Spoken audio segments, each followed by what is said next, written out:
dengan stakeholder, dengan pemerintah, dengan partai politik, itu semuanya harus bekerja sama, harus saling mendukung untuk memberikan pendidikan politik ataupun pemilih. Jadi setiap kecamatan dipilih satu TPS yang memiliki tingkat partisipasi pemilih yang datang ke TPS itu tinggi, paling tinggi. Apa itu Bu kemarin rewardnya tuh? Rewardnya itu kambing. Oh iya.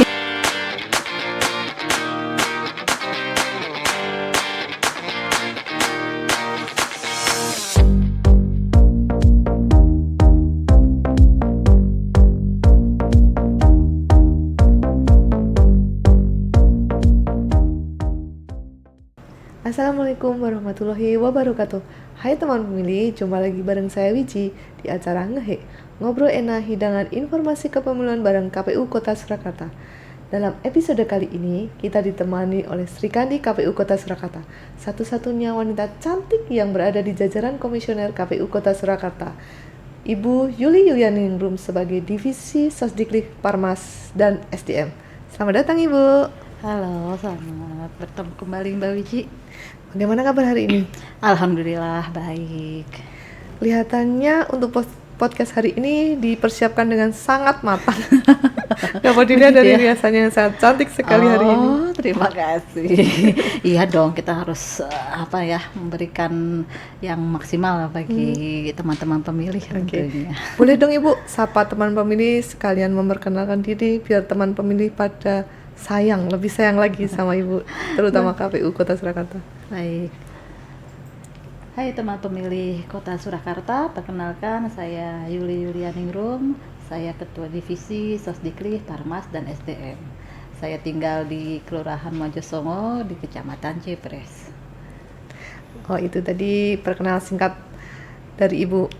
Ibu bisa nggak kita di info Divisi Sosdiklik, Parmas, dan SDM itu membidangi apa saja, hal apa saja yang diurus nih? Iya, kalau dilihat dari namanya yang panjang itu ya, itu kan Mbak Wiji kita bisa lihat sendiri ya.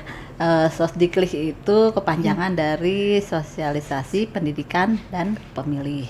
Nah, di situ dari kata dan rentetan kata itu sudah jelas ya kalau divisi ini mempunyai tugas untuk memberikan sosialisasi dan juga pendidikan pemilih gitu ya. Nah, terus selain itu kita juga mempunyai tugas untuk mengurusi SDM, sumber daya manusianya gitu ya. Jadi memang kita ini salah satu divisi yang mempunyai tugas yang panjang dan multitasking. Iya. Ada lagi Parmas. Ya kan? Oh iya, itu dari Sosdiklik, Parmas, dan SDM. Parmasnya sendiri yaitu partisipasi masyarakat. Ini berkaitan dengan bagaimana KPU Kota Surakarta memberikan informasi-informasi dan juga merangkul semua elemen masyarakat untuk bisa berkontribusi atau mendukung jalannya pemilihan dan juga pemilu gitu ya. Oke, menarik tuh tadi Bu yang dijelaskan tentang partisipasi masyarakat. Selain datang ke TPS, apa yang bisa masyarakat lakukan nih Bu untuk bisa berpartisipasi di dalam pemilu dan pilkada? Iya, selain di Parmas ini ya partisipasinya tentunya dalam bentuk kita kehadiran kita di TPS tentu saja itu sangat signifikan ya dalam melihat bagaimana tingkat partisipasi di satu kota atau kabupaten. Kemudian selain itu juga partisipasi sebagai penyelenggaranya, gitu ya. Jadi selain sebagai pemilih juga kita mengharapkan sekali masyarakat untuk bisa menjadi bagian dari penyelenggara pemilihan ataupun pemilu ini gitu. Dalam bentuk apa Bu kemarin kalau sebagai penyelenggara itu? Nah, ini kaitannya dengan SDM ya. Oh iya ya, langsung Parmas kemudian SDM. Nah, itu kaitannya kita membuka kesempatan yang lebar dan juga kesempatan seluas-luasnya bagi masyarakat di Kota Surakarta ya tentunya, karena ini sebagai badan ad hoc, tapi ini karena basicnya domisili, tentunya untuk KPU Kota Surakarta syarat utamanya harus ber-KTP Kota Surakarta gitu ya. Nah, di badan ad hoc sendiri kita mempunyai peluang yang besar ya sebenarnya. Di Kota Surakarta kita ada 5 kecamatan, kemudian ada 54 kelurahan. Nah, jadi masyarakat bisa berpartisipasi menjadi anggota PPK di tingkat kecamatan ataupun anggota PPS di tingkat kelurahan. Itu ya. Kemudian selain itu saat pemilihan ataupun saat pemilu, masyarakat pun diberi kesempatan bisa menjadi penyelenggara di tingkat KPPS gitu ya. Yang justru itu yang mempunyai peran penting ya saat pas hari haknya pemilihan tombaknya gitu. Nah, itulah divisi kita ini, itu yang merekrutnya, yang merekrut kemudian memilih gitu ya SDM yang ada di Kota Surakarta tentunya. Dan ini alhamdulillah kemarin kita sudah melalui itu dengan baik, dengan lancar ya Mbak Wiji ya, baik saat pemilu 2024 di tanggal 14 Februari ataupun kemarin saat kita pilkada di tanggal 27 November ya, gitu. Ada kesulitan nggak sih Bu kemarin? Kesulitan ada nggak kemarin? Atau lancar-lancar aja nih waktu pembentukan badan ad hoc? Alhamdulillah ya Mbak Widi, untuk kesulitannya tidak berarti lah ya. Respon masyarakat juga bagus ya, karena kita kan mengsosialisasikan ya adanya perekrutan itu, tentunya dengan harapan semua masyarakat bisa mengetahui adanya kesempatan ini. Nah, itu responnya sangat bagus, tapi ada hal-hal mungkin yang sedikit yang biasanya kemarin itu tentang waktunya saja. Waktunya saja mungkin karena beririsan dengan PPK dan PPS.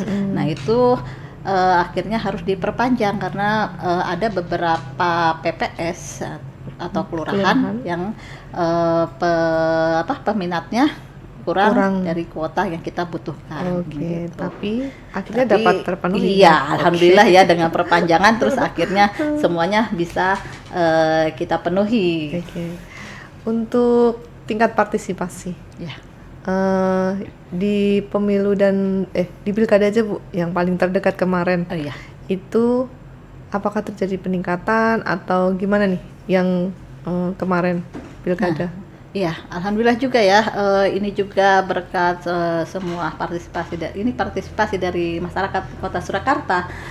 Di Pilkada 2024 kemarin Kota Surakarta untuk pemilihan gubernur kita ada di 73,84%. Kemudian untuk di pemilihan wali kota dan wakil wali kota di angka 73,73%. Hal ini ada kenaikan Mbak Wiji. Alhamdulillah ya. Betul, ada kenaikan dari Pilkada 2020. Saat Pilkada 2020 itu ada 70% ya tingkat partisipasinya, sedangkan di Pilkada 2024 kita ada di 73%. Jadi ya ada kenaikan 3% lah. Itu merupakan prestasi juga ya, yang harus kita syukuri gitu. Dan alhamdulillah ada apresiasi juga teman-teman yang bertugas di KPPS ya, karena mereka ujung tombaknya gitu. Diapresiasi dengan peningkatan partisipasi ini oleh Pemkot Kota Surakarta. Apa kemarin itu jadi setiap kecamatan dipilih satu TPS yang memiliki tingkat partisipasi pemilih yang datang ke TPS itu paling tinggi. Apa itu Bu kemarin rewardnya tuh? Rewardnya itu kambing. Iya. Buat satu TPS. Buat satu TPS kali ya, itu buat. Berarti dibagi untuk 9. Oh iya. Termasuk pengamanan TPS ya. Kalau kambing kan bisa diolah ya untuk banyak orang ya Mbak Wiji ya. Baik sekali ya. Lalu Bu,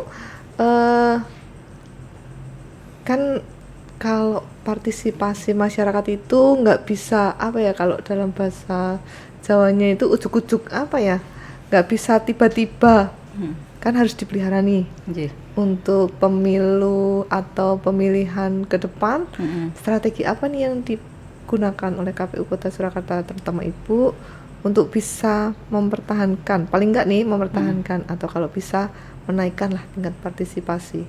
Nah, iya, tentunya dari pemilu, pilkada kita, setelah itu kan kita harus ada evaluasi ya. Setelah itu kita mengevaluasi semuanya, proses dari sosialisasi kita, kemudian bagaimana tingkat partisipasi masyarakat. Nah, ini setelah dievaluasi tentunya kita akan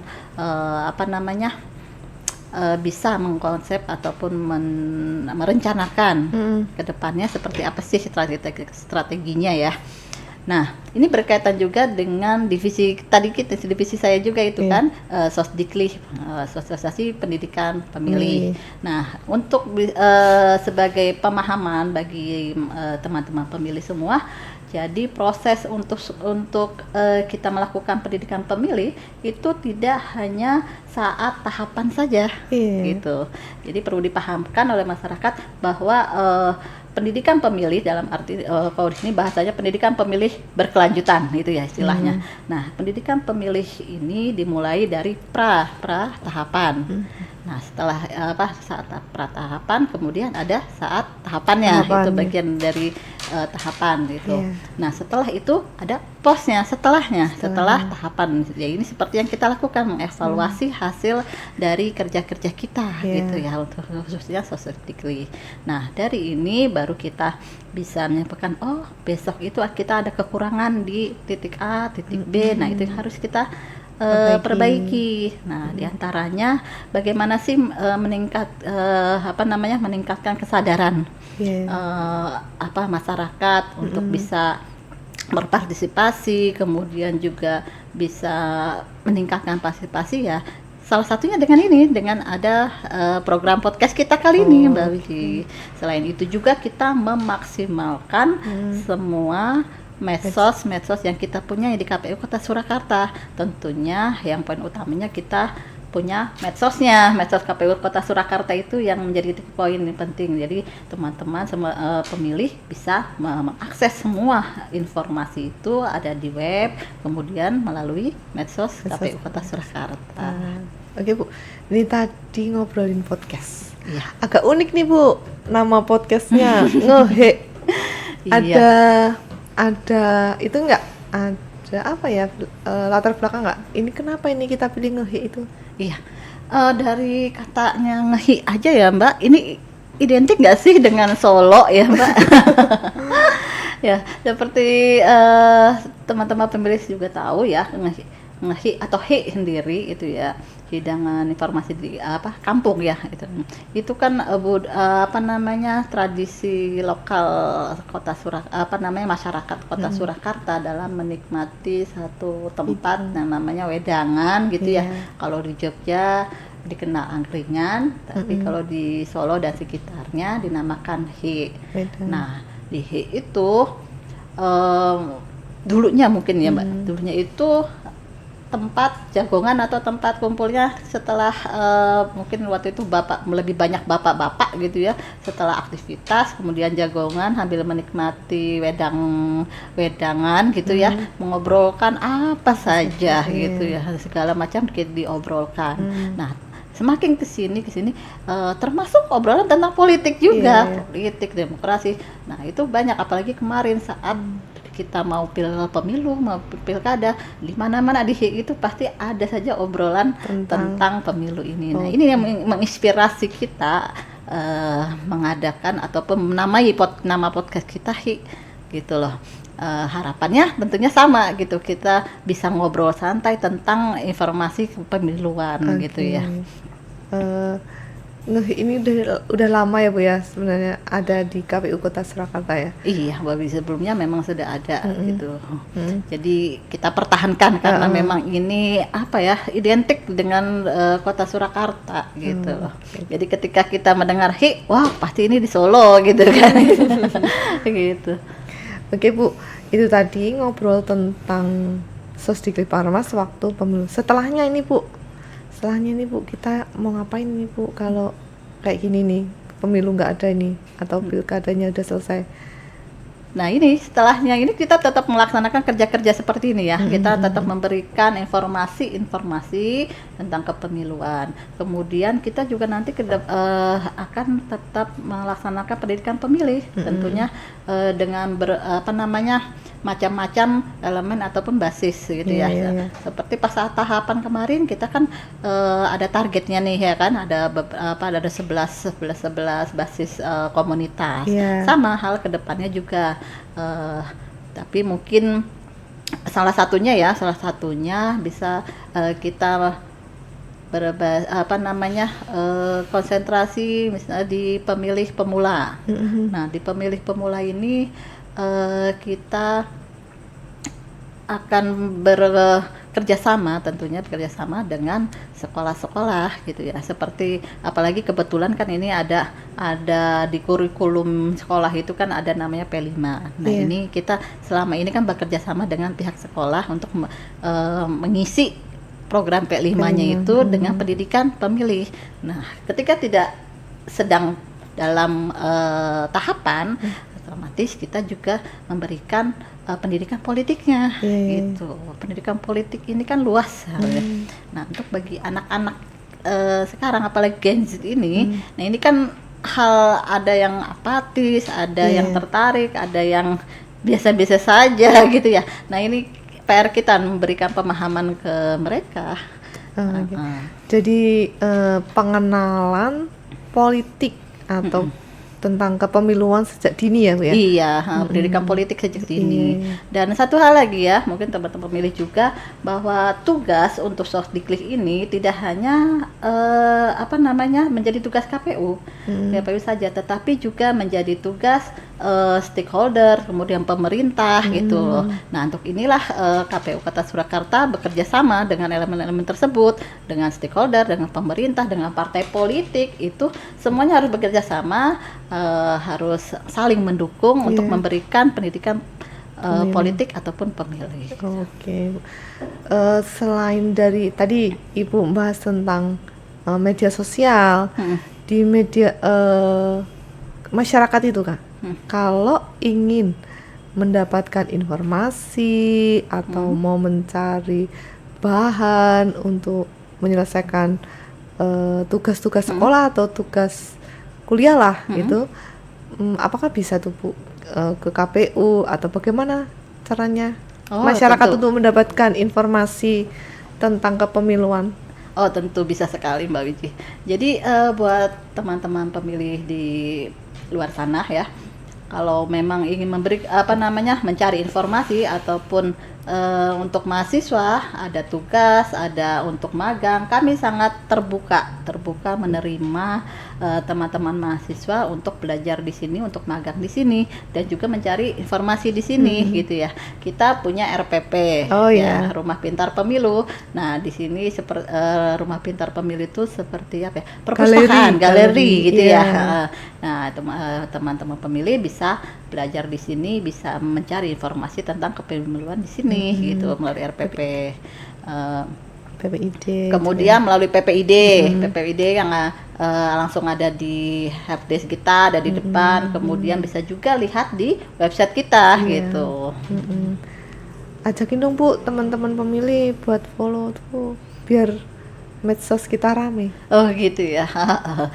Oke, teman pemilih semua, mari sama-sama kita menyemarakkan ataupun meramaikan medsos KPU Kota Surakarta ya.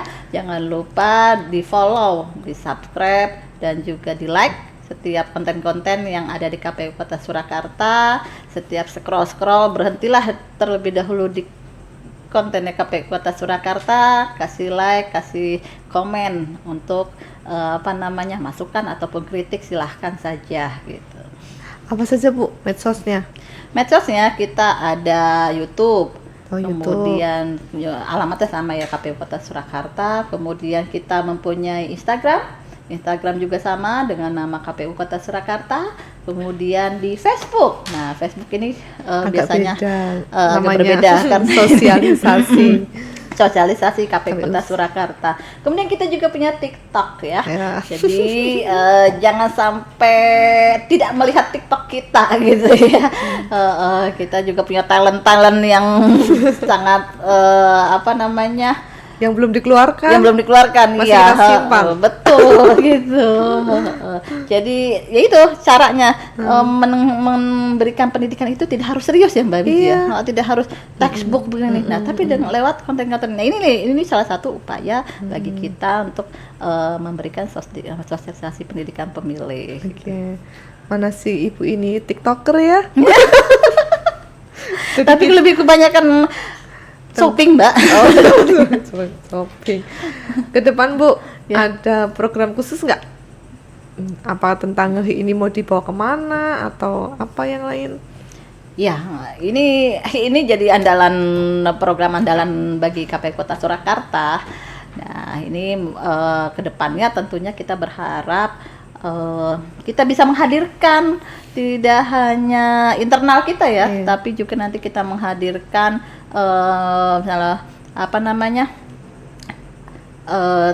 partai politik ataupun yang ada sudah menjadi DPRD, kemudian juga mantan penyelenggara kita ya, gitu. Mantan. Iya.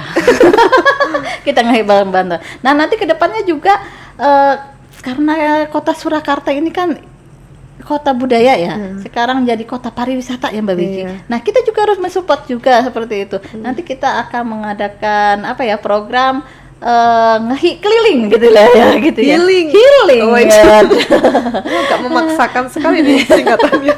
Healing, keliling. Iya. Jadi kita nanti akan mendatangi tempat-tempat budaya yang ada di Kota Surakarta, kita perkenalkan, kita sambil kita ngobrol-ngobrol tentang kepemiluan, dan juga jangan lupa kuliner yang ada di Kota Surakarta kita perkenalkan ya. Kelihatannya menarik sekali nih program ke depan. Harus nambah amunisi atau siap-siap timbangan ke kanan ini. Iya, sepertinya. Oke Bu, menarik sekali kali ini obrolan kita. Ada pesan khusus nggak Ibu buat teman pemilih di akhir obrolan kita kali ini? Baik teman pemilih Kota Surakarta, kami dari KPU Kota Surakarta, yang pertama kami juga mengucapkan terima kasih ya atas partisipasi teman pemilih saat pemilu dan pilkada 2024. Nah, kemudian kami juga mengharapkan partisipasi juga, mengharapkan masukan kritik dari teman pemilih bagi kemajuan medsos kita, dan juga tentunya proses pemilu ke depan bisa menjadi lebih baik lagi. Jangan lupa untuk selalu mengitukan podcast kita, medsos kita ya, melihat-lihat podcast kita gitu. Oke. Terima kasih Ibu untuk waktunya hari ini. Sama-sama. Menarik sekali. Alhamdulillah. Perbincangannya. Yang ditunggu cuma satu itu tadi. Apa tuh? Program healing segera direalisasikan. Baik teman pemilih, itu tadi obrolan asik kita bareng Ibu Yuli Yulianingrum selaku Divisi Sosdiklik Parmas dan SDM KPU Kota Surakarta. Jangan lupa untuk mengikuti episode Ngehik selanjutnya, ngobrol enak hidangan informasi kepemiluan bareng KPU Kota Surakarta. Jangan lupa like, komen, dan subscribe. Wassalamualaikum warahmatullahi wabarakatuh. Sampai jumpa teman pemilih. Teman Ibu. Sama-sama.